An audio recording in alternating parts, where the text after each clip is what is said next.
15(1) मध्ये दोन कंडिशन काय होत्या? एक होल्ड इन मनी पाहिजे, होल्ड इन मनी नाही, तर आपण रूल 27 भरणार. पण कन्सिडरेशन होल्ड इन मनी आहे, पण सप्लाय बिटवीन रीडर पर्सन जर असेल, सप्लाय बिटवीन जर रीडर पर्सन असेल, रीडर पर्सन जे त्याने डिफाईन केलं आहे दिलं एक्सप्रेशनमध्ये, तर रीडर पर्सन असेल किंवा ब्रँचला सप्लाय केला आहे between distinct person, supply between distinct person. Agent असेल, जर हा रीडर पर्सन आपण एजंट असेल तर एजंट करता अजून वेगळा रूल दिला आहे, supply made received through an agent. कळलं ना? आता जर का रीडर पर्सन आहे, डिस्टिंक्ट पर्सन आहे किंवा एजंट आहे, तर रूल 28 किंवा 29 येईल. एजंट असेल तर मग रूल 29 बघायचा. कन्सिडरेशन नाही आहे तरी सप्लाय आपण हे बघितलं, सप्लाय पण त्याची व्हॅल्यू कशी काढणार? प्रिन्सिपल एजंट आहे त्याची व्हॅल्यू कशी काढणार? रीडेड पर्सन डिस्ट्रिक्ट पर्सनला सप्लाय केला, कन्सिडरेशन नाही आहे, सप्लायमध्ये येईल, यावर टॅक्स पाहिजे गव्हर्नमेंटला, पण व्हॅल्यू डिटरमाइन कशी करायची? म्हणून आपण रूल 28 किंवा 29 बघतो. मी तुम्हाला हे जे अशा प्रकारे तुम्हाला लिंकिंग देतो ह्याचा उद्देश लक्षात घ्या काय की पहिले हॅलो हां व्हॉट्सअपला राहू दे, आलं तर पाठव.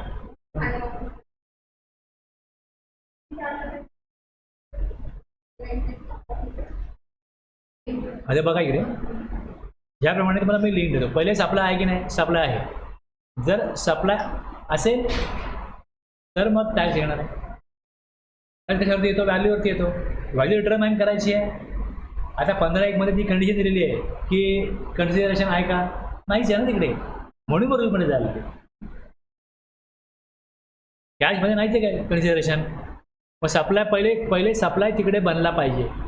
सप्लाय बनल्यानंतर मग तुम्ही बघा की व्हॅल्यू टॅक्सेबल गुड्सचा सप्लाय होतोय, टॅक्सेबल सप्लाय होतोय, मग व्हॅल्यू डिटरमाइन होईल तर प्रॉपर टॅक्स लेवी होईल तिकडे, जरा चार्ज प्रॉपरली येईल. आता एजंट आहे, value shall be either of the following in the given order. ते म्हटलं गिवन ऑर्डर तेच आहे. Open market value, value of supplies of like kind and quality, value as per rule 30 और 31 in that order. हे तीन option जे आहेत ना, हे तीन ऑप्शन दिलेत त्यांनी, जे रूल 27ला आहे. खाली काय दिलं आहे? Option to supplier. म्हणजे हे तीन दिलेत ना, तर जर ऑप्शन मला अवेल करायचा नसेल तर इकडे जायला लागेल, पण इथे ऑप्शन दिला आहे. लक्षात घ्या इकडे फरक काय, रूल 27 मध्ये रूल 28 मध्ये फरक काय लक्षात घ्या. इथे काय म्हटलंय? Option to supplier to value goods sold as such by recipient, value equals to 90% of price charged by recipient to its unrelated customer for supplies of like kind and quality. थोडं हे काय आहे तुम्हाला मी थोडंसं सांगतो वेगळ्या प्रकारे.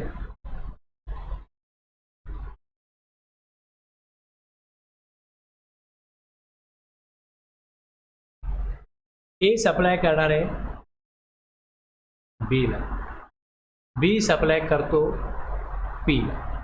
ओके, ह्यांनी काय सांगितलं की आता इथे प्रॉडक्ट एम आहे, प्रॉडक्ट के. प्रॉडक्ट एम आणि प्रॉडक्ट के मध्ये जर कंपॅरिझन केलं, लाईक काइंड अँड क्वालिटी, कळलं का? हा जो दिला इकडे लाईक काइंड अँड क्वालिटी, जसा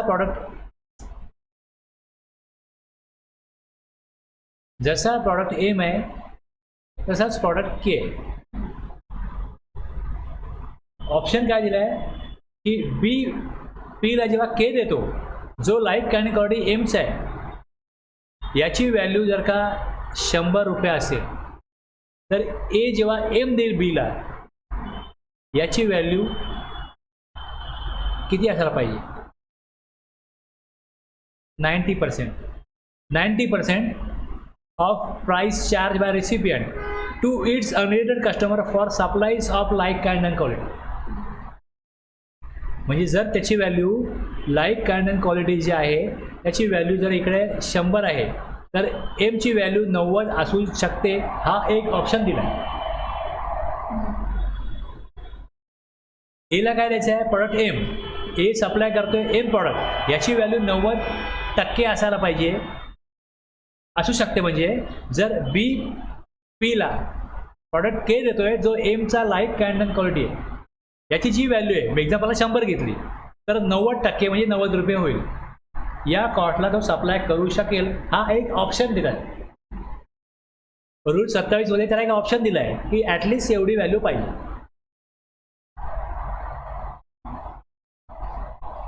एक टीव्हीचा डिस्ट्रीब्युटर आहे, तो सॅमसंगचा पण टीव्ही विकतो, सोनीचा पण विकतो, LG विकतो, वेगवेगळे ब्रँड विकतो.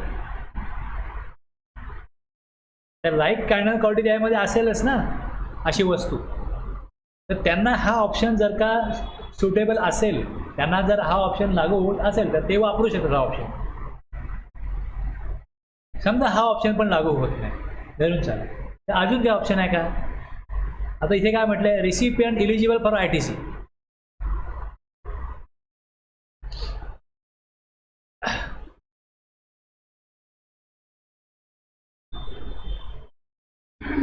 आता ए बीला विकणार आहे.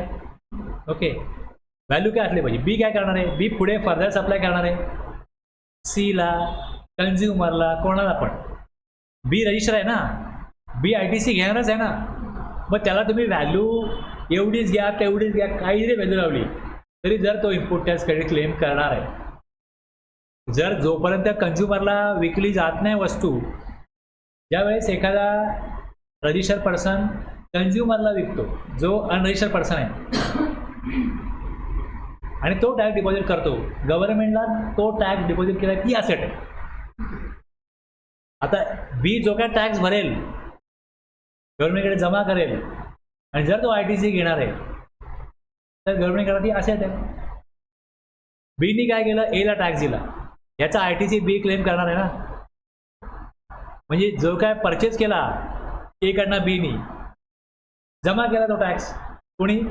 एनी जमा केला ना टॅक्स, जो बी कडनं कलेक्ट केला आहे. आता गव्हर्नमेंट करता बीनी जी अमाऊंट दिली एला ती गव्हर्नमेंट करता लायबिलिटी आहे की नाही? आहे ना. मग इथे तुम्ही जेव्हा पुढे सीला विकणार आहे त्यावेळेस त्याने जी वस्तू घेतलेली आहे विकत,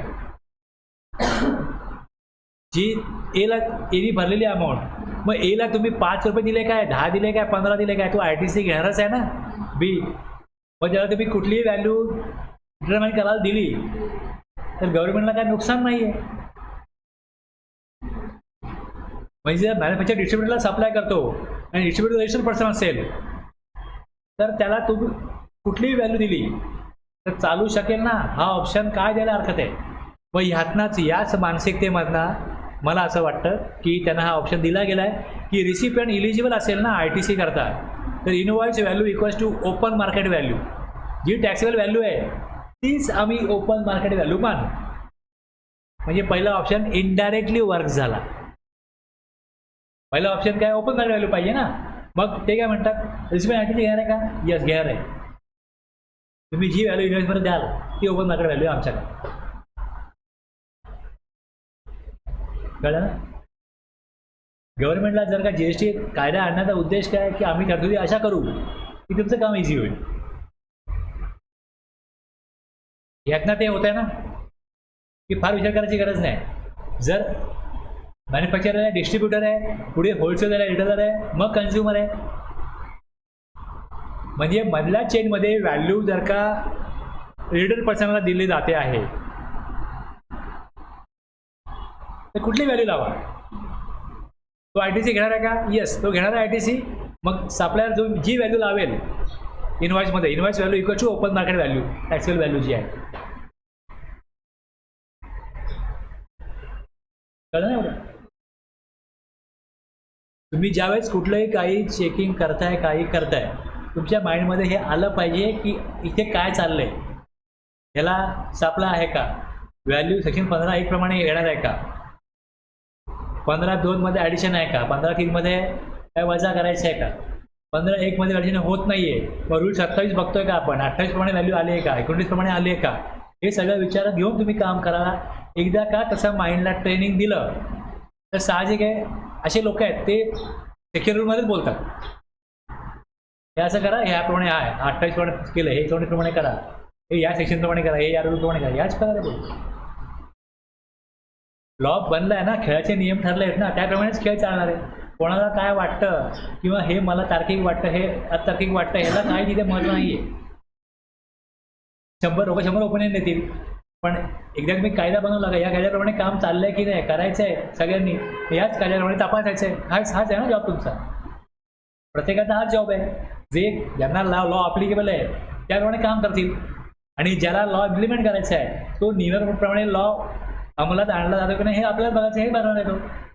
आणि त्याप्रमाणेच मग काम चाललं की नाही हे बघण्याकरता पुढे स्क्रुटिनी, इन्स्पेक्शन, ऑडिट, हे सगळं प्रावधान पुढचे ज्या तरतुदी आहेत ते त्याप्रमाणे केलेले आहेत.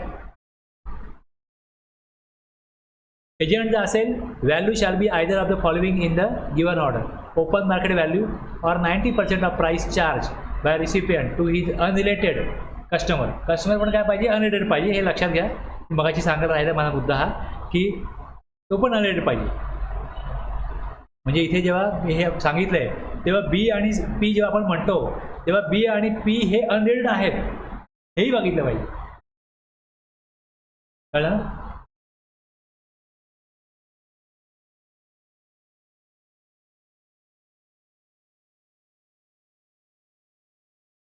यांना पहिला ऑप्शन हा दिलाय, एजंट प्रिन्सिपलला पहिला ऑप्शन हा दिलाय, हा option open bracket value or, मग ऑर दिलाय 90%, आणि म्हणजे ह्या एकामध्ये 2 ऑप्शन आले, एक ओपन ब्रॅकेट व्हॅल्यू, दुसरा 90% वाला, आणि तिसरा व्हॅल्यू ॲज पर रूल 30 और 31 इन दॅट ऑर्डर. ओके,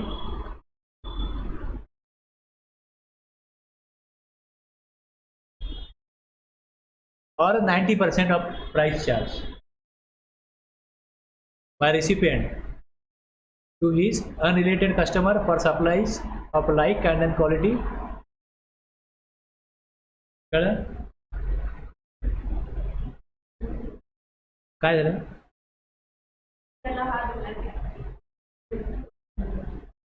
काय एक्सचेंज?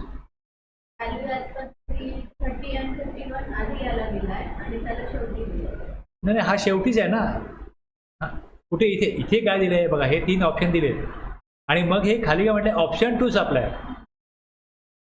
ऑप्शन टू सप्लायर म्हटलं की हा पण ऑप्शन आहे, आणि बेस्ट ऑप्शन ओपन ब्रॅकेट व्हॅल्यूला हा ऑप्शन दिलाच आहे की जर ITC गेला रेसिपियंट तर जी टॅक्सेबल व्हॅल्यू आहे तीच ओपन ब्रॅकेट व्हॅल्यू आम्ही मानतो, चालणार आहे. आणि 90% मला एक ऑप्शन इथे उपलब्ध आहे.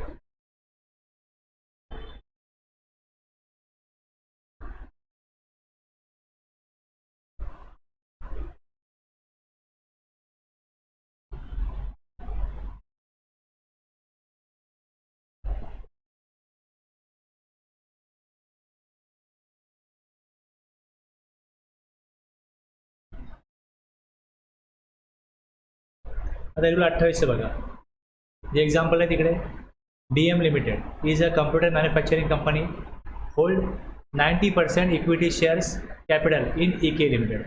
म्हणजे इथे काय झालं, रिलेटेड झालं ना, ते अनरिलेटेड नाही आहे. DM लिमिटेड आणि EK लिमिटेड आर रिलेटेड.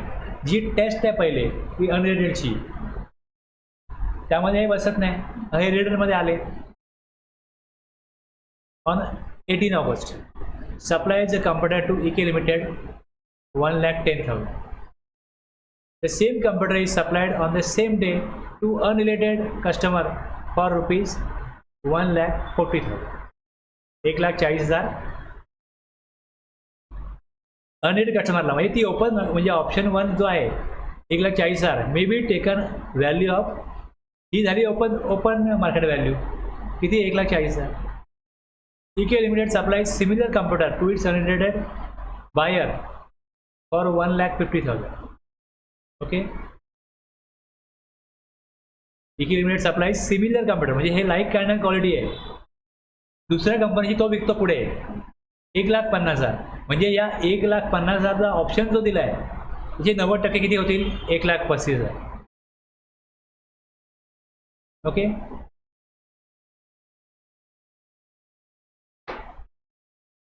त्यांनी 1,10,000 व्हॅल्यू दिलेली आहे. ही व्हॅल्यू योग्य आहे का? प्रश्न आपला हा आहे. तुम्हाला इथून हे वाचल्यानंतर एवढं कळलं की अनरिलेटेड आहे. म्हणजे आपल्याला रूल कुठला बघायला लागेल आता? याप्रमाणे रूल 28 बघायला लागेल. हे झालं ना? हां, कारण की प्रिन्सिपल एजंटला रूल 28 लागला. 28 प्रमाणे ओपन मार्केट व्हॅल्यू तुम्हाला कळते की ओपन मार्केट व्हॅल्यू ही 1,40,000 एक व्हॅल्यू आहे. आता 1,00,000 त्यांनी 1,10,000 दिलेत. हे 1,10,000 योग्य आहेत की नाही? त्यांनी कुठला ऑप्शन वापरला? 1,10,000 त्यांनी जर का वापरला तर जे तुम्हाला मी इकडे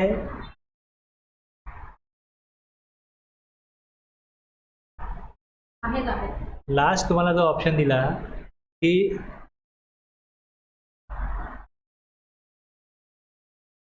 जर तो ITC घेणार असेल तर जी टॅक्सेबल व्हॅल्यू आहे तीच ओपन मार्केट व्हॅल्यू आहे.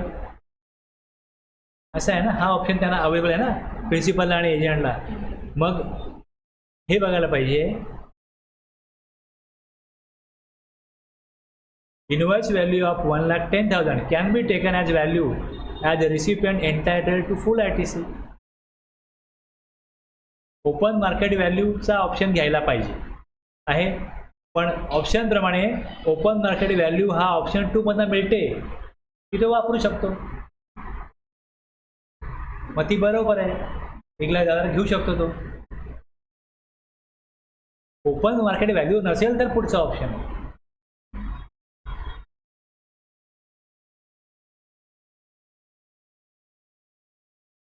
प्रिन्सिपल एजंटला काय दिलं? Rule 29.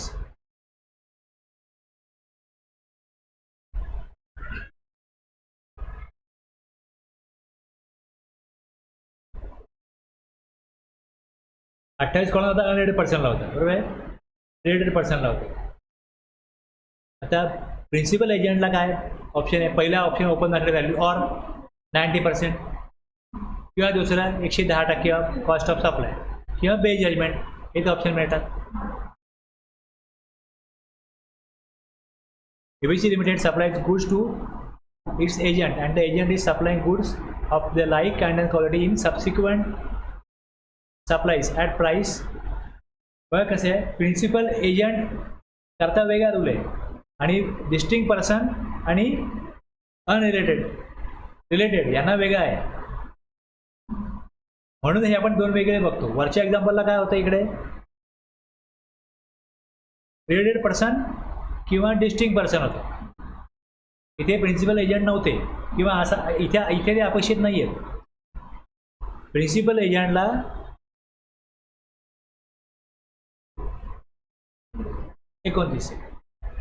ABC Limited also supplies goods to an unrelated customer at price ₹950 per unit on the day of the supply.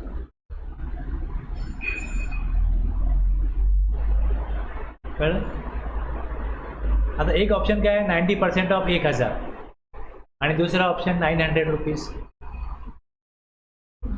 ABC Limited supplies goods to its agent and the agent is supplying goods of like kind of quality in subsequent supplies at price of 1,000 per unit on the day of the supply. Same त्याच प्रकारचे 10% त्याचे काढले आहेत, 90% प्रमाणे ₹900 येतात. ABC Limited also supplies goods to an unrelated customer at a price of ₹950 per unit. Open market value किती होईल? 950.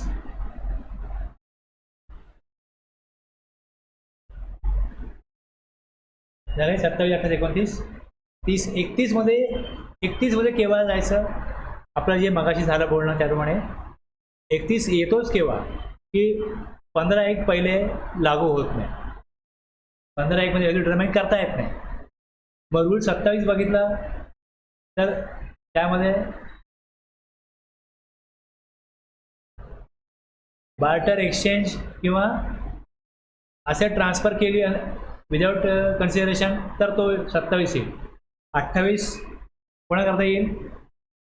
Listing person आणि ट्रेडर पर्सनला येईल. 29 मध्ये एजंट आणि प्रिन्सिपल आहे. 27, 28, 29 प्रमाणे होत नाही. 30 प्रमाणे पण होत नाही की 90% कॉस्ट घ्या, तेही होत नाही. हे सगळं होत नाही. 27 ते 30 ॲप्लिकेबल होत नाही. किंवा सर्व्हिस प्रोडक्टला रूल 30 स्किप करता येईल. तो 31ला येऊ शकतो. 31ला तेव्हाच पोहोचणार.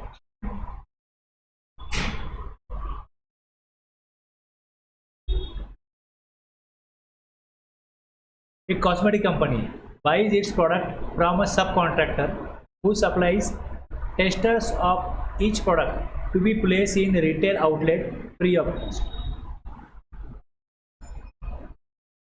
कळलं? त्यांना काय ते त्यांचं प्रॉडक्टचं प्रमोशन करायचं. प्रॉडक्ट ते मार्केटला बनवतात. वेगवेगळ्या साईजमध्ये प्रॉडक्ट येतात. तुम्ही शॅम्पू बघा, शॅम्पूचे छोटे पॅकेट येतात, साचे छोटे. हे तुम्ही फ्री ऑफ कॉस्ट कस्टमरला द्या.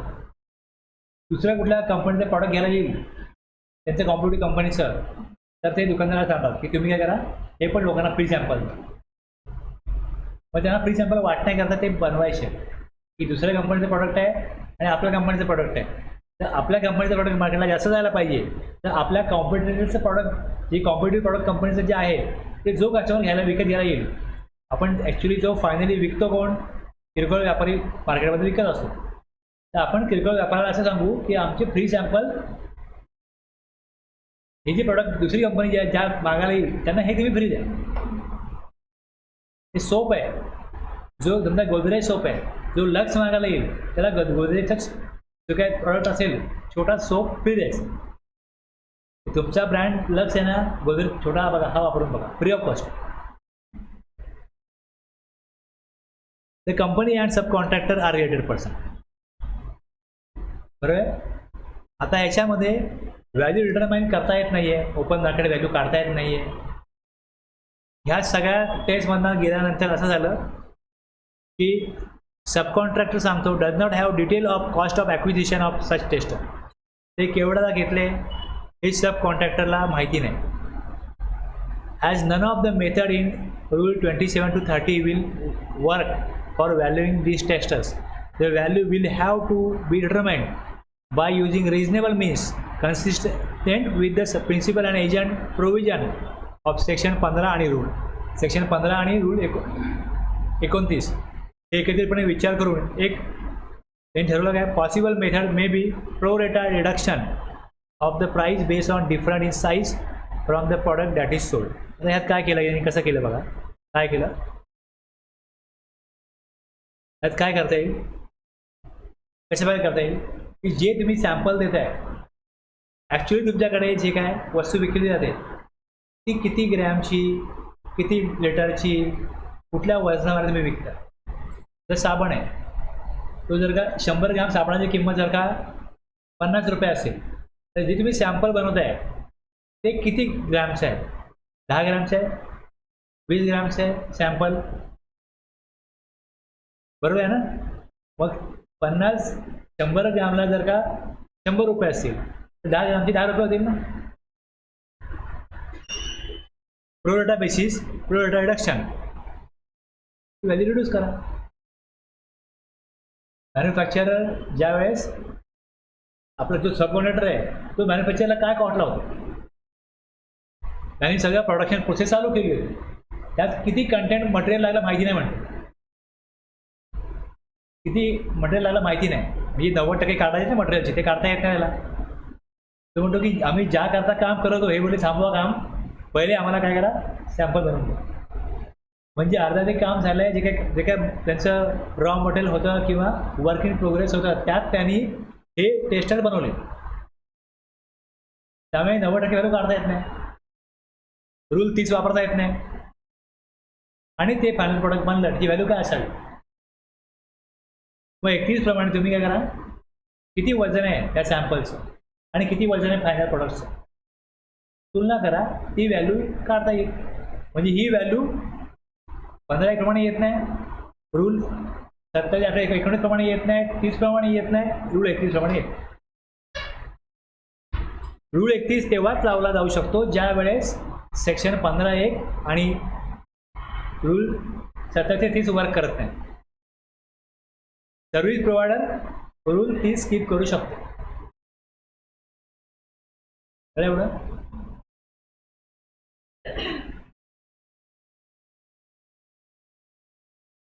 आता हे सगळ्यांना लागू असणारे रूल आहेत. आणि आता स्पेशल जे आहेत ते सेक्शन हे नोटिफाईड सप्लायचे आहेत.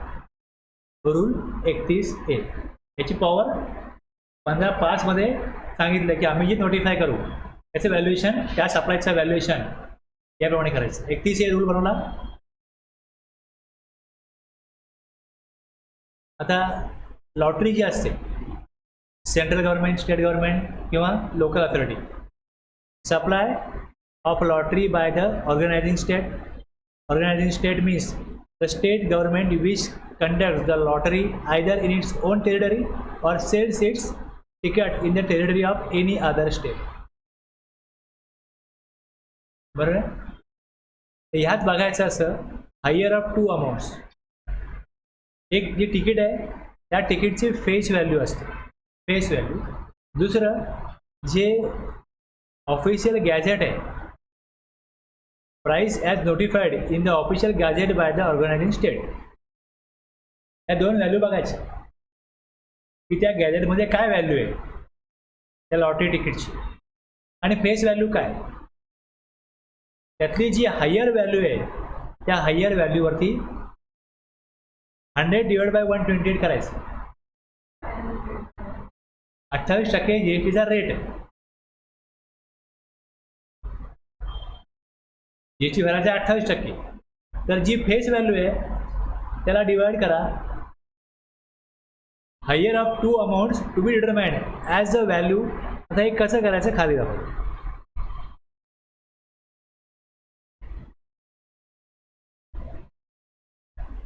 The government of state runs a lottery where face value of lottery ticket is 250 and the price notified by the state government official gazette 240.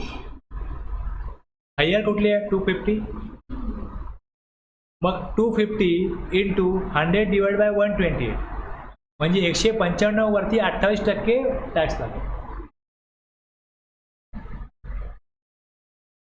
240 वरती काढले तर 187.50 व्हॅल्यू आहे.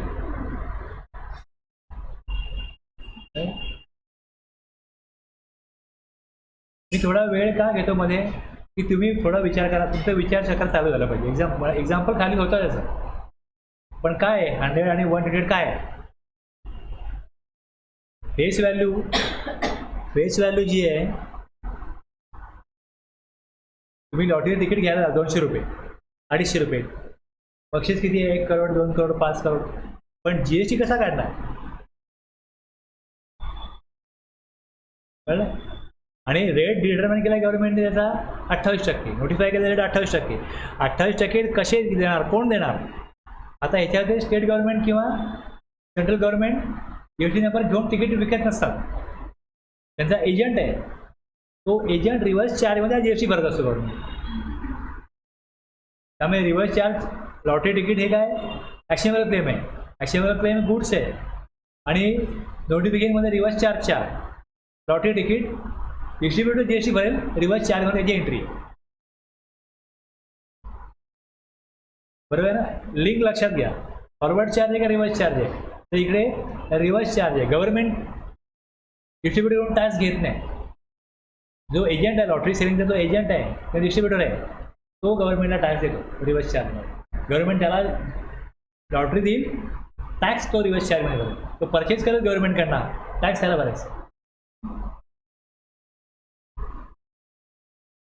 कळलं. दुसरं जे रेस क्लब असतात, रेस क्लबमध्ये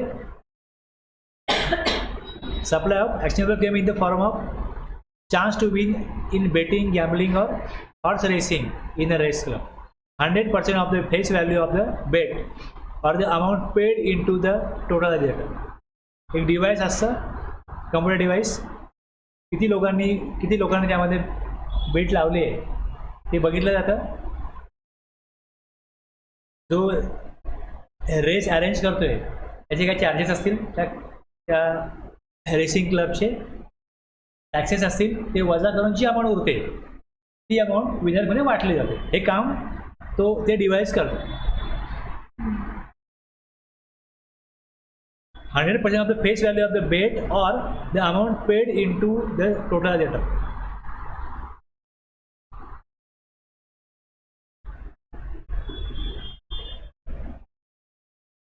कळलं नाही?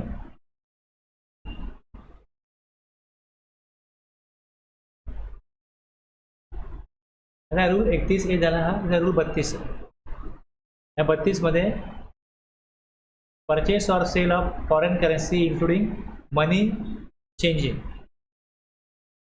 जर तुम्ही दुसऱ्या कंट्रीमध्ये काही कामानिमित्त, व्यवसायानिमित्त किंवा पिकनिकसाठी जाणार असाल तर इंडियन करन्सी त्या कंट्रीत चालणार नाही.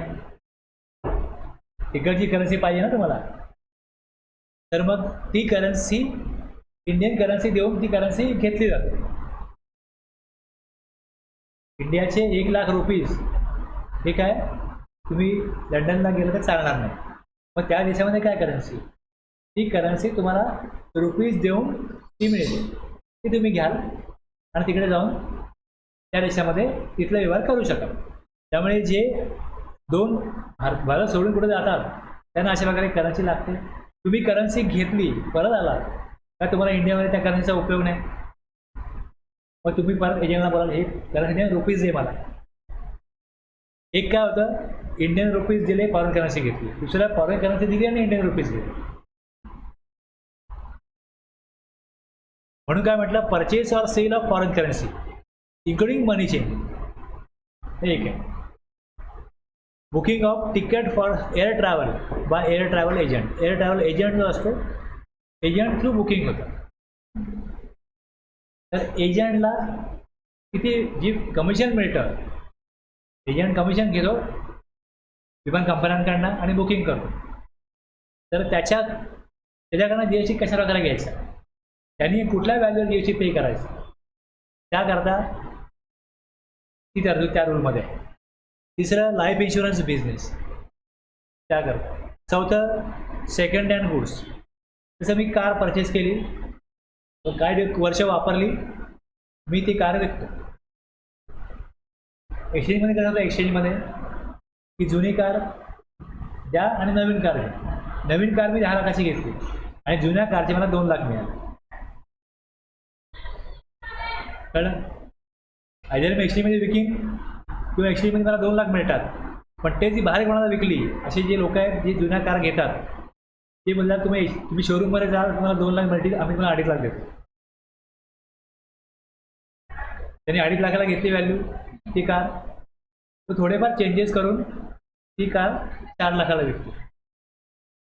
जर तो 4 लाखाला ती कार विकतो तर तो जीएसटी किती रुपये भरेल? 4 लाखाचा तुम्ही भरायला पाहिजे ना, कारण त्याचा सप्लाय 4 लाखाचा आहे. पण त्याच्या केसमध्ये त्याला ITC वगैरे काही मिळत नाही. म्हणून मग तशा बिझनेससाठी गव्हर्नमेंटनी वेगळी तरतूद केली आहे या रूलप्रमाणे.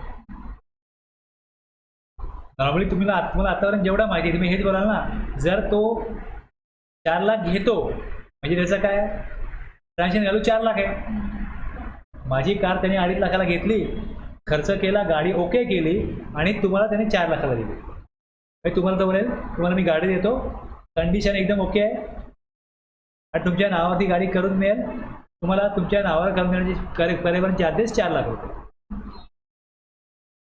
सगळे टॅक्सेस वगैरे पे केले आहे, सगळं ओके आहे, 4 लाखात तुम्ही कार घ्या, 2.5 लाखाची कार तुम्हाला 4 लाखात.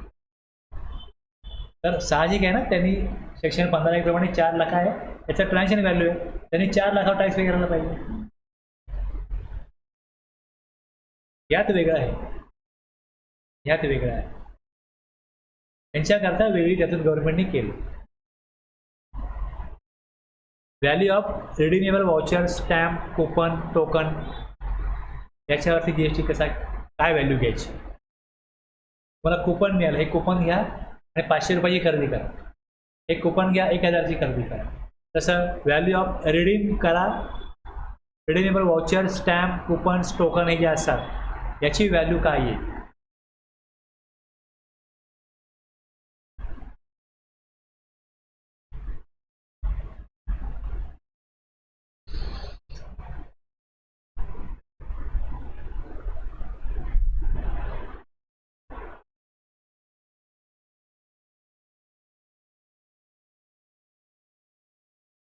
रूल 32 हे 5 स्पेसिफिक सप्लायज करता आहे. ओके, या 5 स्पेसिफिक सप्लायज जर मी करत असेल, rule 32 overrides other rules हे लक्षात घ्या. ते बघायचेच नाही आहे. स्पेशली हे सप्लाय करताना हाच रूल बघायचा.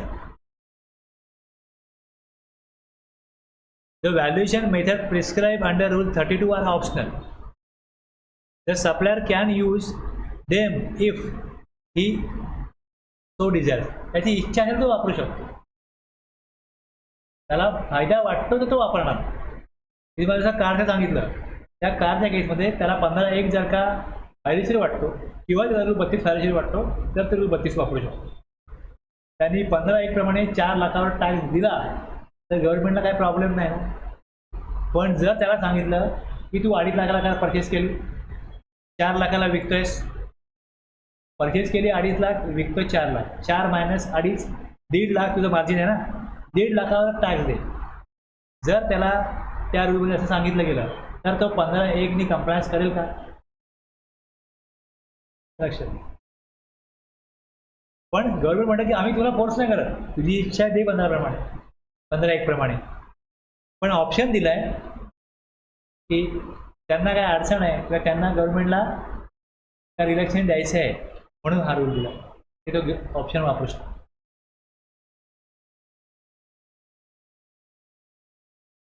जर 1.5 लाखावर टॅक्स द्यायला लागला तर ह्याचा अर्थ जे सेकंड हँड गुड्समध्ये डील करतात त्यांना गव्हर्नमेंटला रिलीफ द्यायचं आहे. त्यांना रिलीफ द्यायचं आहे, त्यांचा बिझनेस प्रॉपर चालावा, त्यांना प्रमोट करायचं आहे गव्हर्नमेंटला, म्हणून त्यांना वेगळा रूल दिला.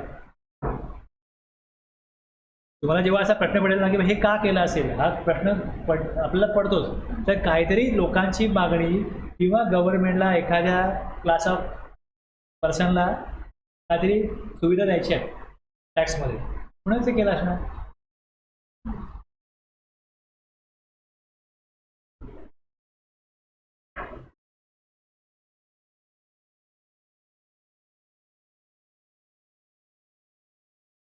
टॅक्स हा विषय असा असतो की तुम्हाला का हा प्रश्न पडत जातो तरच उत्तर तुम्ही शोधत जाता. एखादी गोष्ट अशी का केली असेल, काहीतरी थॉट आहे, त्या थॉटनीच तो तरतूद ती लॉ मेकर करत असतात.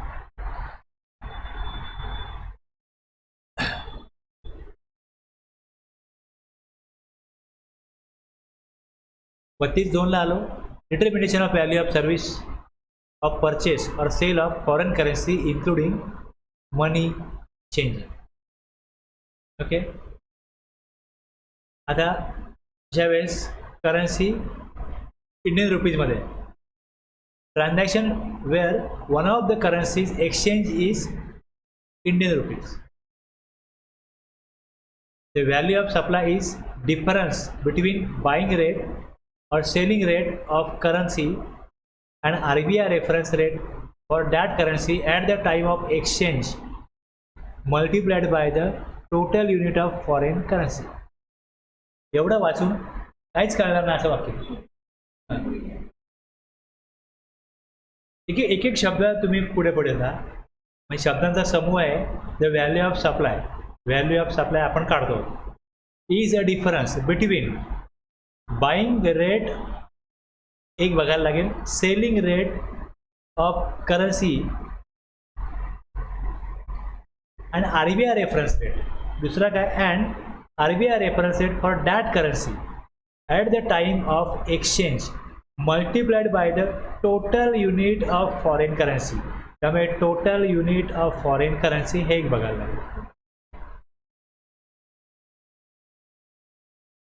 ओके, आता RBI reference rate, however, if RBI reference rate for a currency is not available, then value of supply is 1% of the gross amount of Indian rupees provided received by the person changing the money. RBI reference rate वेगळा आहे आणि connection between one of the currencies exchange is Indian rupees and RBI Indian rupees. एक minute बघा, आता वर दिलंय RBI reference it available. एक काय म्हटलंय, अवेलेबल नाही आहे तर मग हा हे बघायचं. जर RBI रेफरन्स रेट हा उपलब्ध आहे, डीलर्स बाईंग और सेलिंग रेट बघा.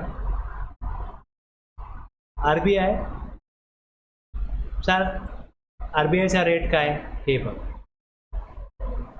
आता बघा, मी एक्झाम्पल तुम्हाला दाखवतो. एक्झाम्पल बघा, आता $100 पाहिजे मला. तुम्ही सप्लायर आहात, लक्षात घ्या. तुम्ही काय करताय, $100 are sold by mister Das. इथे तुम्ही आहात ॲट रेट ऑफ ₹74 पर $. मी तुमच्याकडे ज्या वेळेस विचारतोय की मला $1 पाहिजे,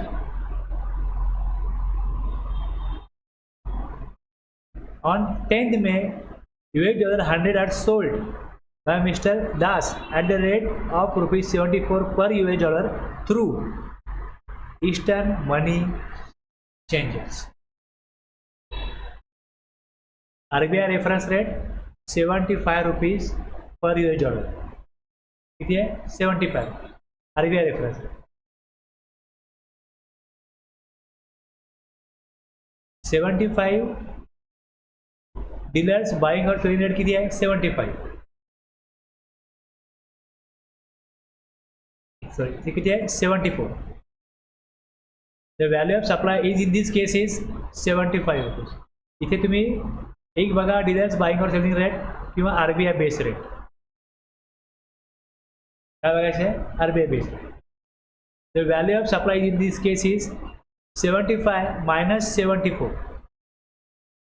डीलर बाइंग रेट आणि RBI बेस रेट इंटू किती $. पाहिजे, 100 equals to 100 and GST will be levied on this amount. If the RBI reference rate is not available, 1% of ₹7,400, 7 to 4 will be the value of supply of the sellers.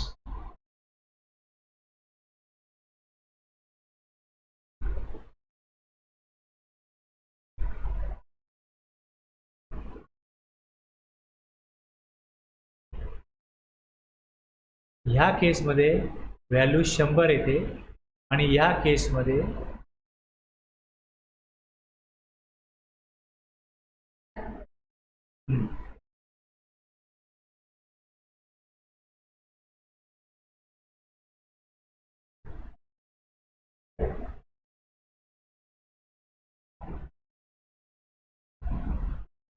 Total value तेवढी देणार.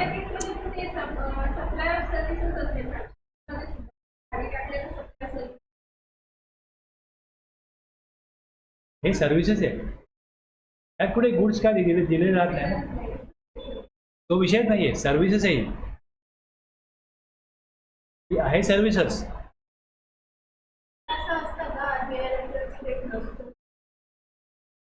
आता RBI reference rate जर का प्रत्येक वेळेस, जर का RBI reference rate हा नेहमी असेलच, तरतूद करायची गरज नाही ना. मग जेव्हा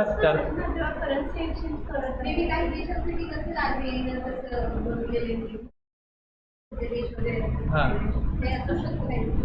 समजा 250-300 देश आहेत, तर एका देशामध्ये कोण जास्त लोक जात नसतील तर तिथल्या करन्सीला फार महत्त्व नाही आहे इंडिया करता, भारताकरता की RBI करता, तर रेफरन्स रेट देत नसतील. असं होऊ शकत असेल म्हणून तर बनला लॉ. जिकडे हां, RBI रेफरन्स रेट $ला ₹75 मायनस किती रुपये घेतले त्याकडनं, 74 घेतले. म्हणजे जेवढी अमाऊंट येईल त्याला मल्टिप्लाय करायचं. किती करन्सी घेतली?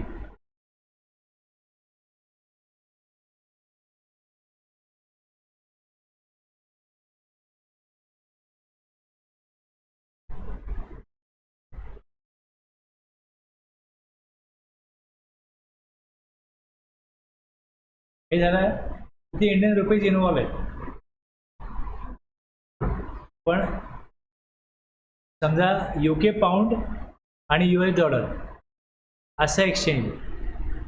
एखादा व्यक्ती भारतामध्ये आला, त्याकडे US डॉलर आहे आणि त्याला नंतर UKला जायचं आणि त्याला पाऊंड पाहिजे, तर तो काय मागणी करतो? हे डॉलर घ्या आणि पाऊंड घ्या. इथे इंडियन रुपीज नाहीच आहे या केस.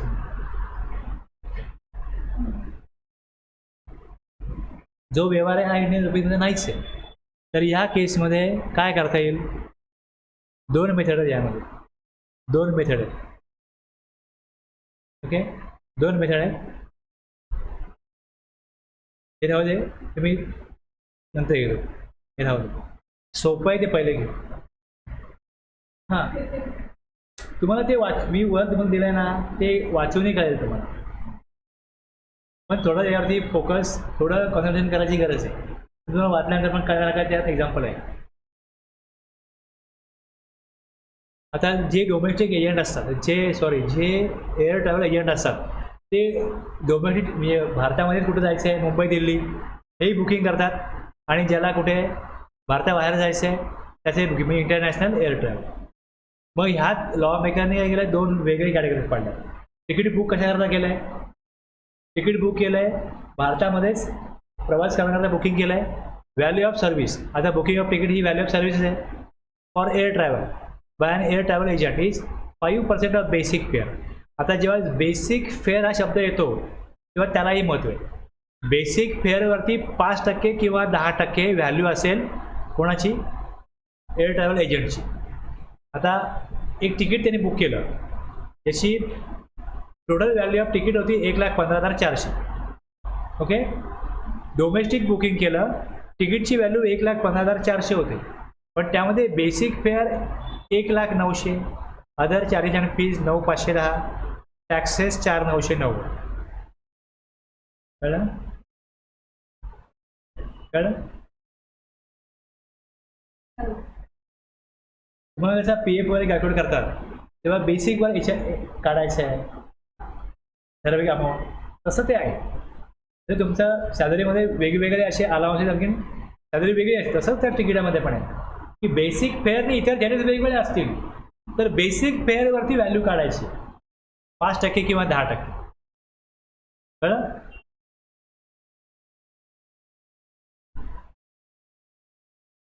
त्यांना कमिशन दिलं जातं. ॲक्च्युली एअर ट्रॅव्हल एजंटला कमिशन मिळतं.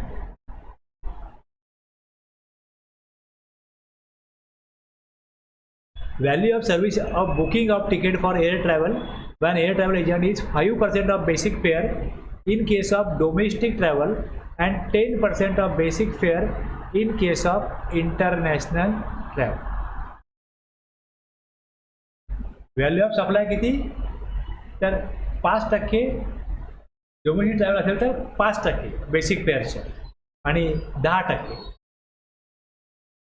म्हणजे जो एअर ट्रॅव्हल एजंट आहे तो त्याची सर्व्हिस देतो, त्याला कमिशन मिळणार आहे. त्याला कमिशन मिळणार आहे. इथे रिसिपियंट कोण आहे? ज्या कंपनीचं तिकीट तो बुक करतो ती कंपनी त्याला काय करणार? कमिशन देणार. म्हणजे ती रिसिपियंट झाली ना, हा कमिशन घेतो म्हणजे हा सप्लायर आहे ना. एजंटनी जर का 10 तिकीट त्यांची विकून दिली तर एजंटला काय मिळणार? कंपनीकडनं कमिशन मिळणार. म्हणजे ह्याच्यात सप्लाय कसला आहे? तिकीट त्यांचं बुक करून देणं आणि त्याच्यावर कमिशन घेणं, कन्सिडरेशन कमिशन आहे. मग ह्याची सप्लायची व्हॅल्यू किती? जर त्यांनी 1.5 लाखाचं तिकीट बुक केलं तर त्यांनी काय 1.5 लाखाचा सप्लाय केला का? नाही ना. मग त्याची व्हॅल्यू तुम्ही कशी काढणार? हां, GST जर त्यांनी सप्लाय केला तिकीट देण्याचा, बुकिंग करण्याचा, त्या बुकिंग त्याने केल्यावरती त्याला कमिशन मिळणार आहे. सपोज त्याला कमिशन 10,000 मिळालं, एक पहिला ऑप्शन, कमिशन 10,000 मिळालं. 10,000 मिळाले ना तुला, तर 15 प्रमाणे 10,000 काय आहे? कळलं का? सपोज मी तुम्हाला ट्रेनिंग प्रोव्हाइड करतोय तर 10,000 माझी फीज आहे, तर ही जीएसटी इन्क्लुझिव्ह टॅक्स आहे. आणि जर ट्रेनिंगवरती जर का 18% टॅक्स ॲप्लिकेबल असेल त्या सर्व्हिसवरती, तर मला मी तुमच्याकडनं 10,000मध्ये 118% कलेक्ट केले असा त्याचा अर्थ होईल ना, बरोबर आहे ना? त्याला कमिशन 10,000 मिळत आहे, तर 10,000 इन्क्लुझिव्ह व्हॅल्यू आहे. हा एक ऑप्शन आहे. दुसरं ऑप्शन त्याला काय दिलं आहे की त्याला जे बेसिक फेअर आहे या बेसिक फेअरची 5% व्हॅल्यू किंवा इंटरनॅशनल बुकिंग आहे याची जी बेसिक फेअर आहे याची 10% व्हॅल्यू, ही त्याची व्हॅल्यू ऑफ सप्लाय आहे.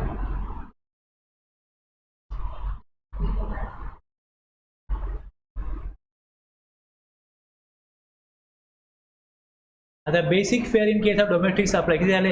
1,09,000 आहे, याचे 5% काढले 5,045 आणि 10% 3,16,880 काढले तर 31,688. हा टॅक्स त्याला पे करायचा. आता जर त्याला कमिशन मिळत आहे त्याची व्हॅल्यू याच्यापेक्षा कमी असेल तर तो ते घेऊ शकतो, त्याला तो ऑप्शन दिलेला आहे. अदरवाईज त्याला याच्या या अमाऊंटवरती त्याला value of supply he value येईल.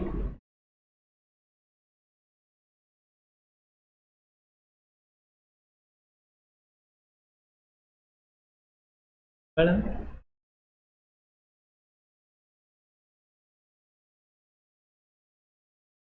हे मी संपू का पुढच्या क्लासला घेऊ?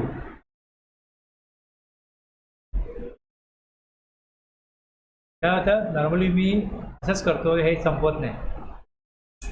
तसं तो वेगळा प्रकार आहे ना हा. तुमच्या माइंडमध्ये ह्या गोष्टी फिरत राहू दे, म्हणजे मी नेक्स्ट क्लासला घेतो तेव्हा तुम्ही जास्त रिसिव्ह कराल, तुमचा मेंदू तयार होतो की नाही हे कळलं पाहिजे. तुम्हाला मी नोट्स अगोदरही दिल्यात, तुम्ही बघितल्या नसतील तर तुम्ही बघाल, थोडा रेफर कराल किंवा काय होतं थोडं म्हणजे मला ह्याचं महत्त्व वाटतं म्हणून मी या प्रकारे घेतो. जर तुम्हाला जेव्हा लागेल तेव्हा तुम्ही जेव्हा बघायला जाल तेव्हा तुम्ही मग कॅपेबल असाल तेव्हा की वाचून समजून घ्या. ती केस आलीच नाही तर वेल अँड गुड, पण आली तर तुम्हाला ती हँडल करता आली पाहिजे.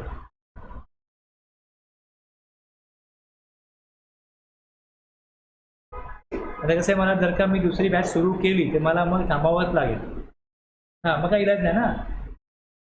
आणि मला पण असं वाटतं की 2 सव्वा 2 तास आपलं झालेलं आहे, असं पण थोडं असं वाटतं की जास्त आपण नाही करू शकत.